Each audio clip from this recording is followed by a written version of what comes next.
शुमाली हिंद में सर्द लहरों के सबब कड़ाके की ठंड पड़ रही है। नए साल के पहले दिन की तरह दूसरे दिन भी घना कोहरा छाया रहा। महकमा मौसमियात ने पेशगोई की है कि अगले कुछ दिनों तक यूं ही कोहरा छाया रहेगा। इस बीच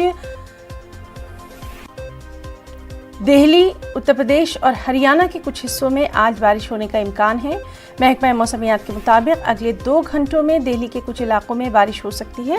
दिल्ली में दर्जे हरारत 15 बरसों में सबसे कम दर्जे पर पहुंच गया है। दर्जे हरारत 1.1 डिग्री सेल्सियस रिकॉर्ड किया गया।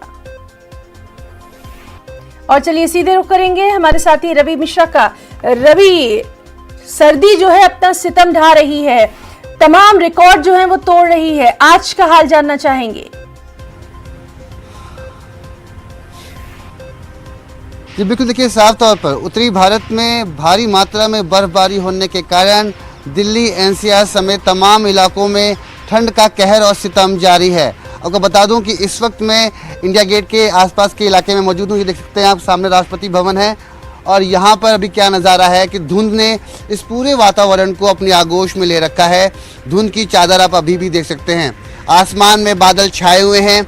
मौसम विभाग की जानकारी के मुताबिक कि बरसात हो सकती है और कुछ देर पहले बरसात भी हुई और दिल्ली के तमाम इलाकों में रुक रुक कर बरसात अभी भी निरंतर जारी है। और जैसा कि कल साल का पहला दिन था तो ठंड का सितम काफ़ी देखने को मिला, तापमान में गिरावट भी देखने को मिली।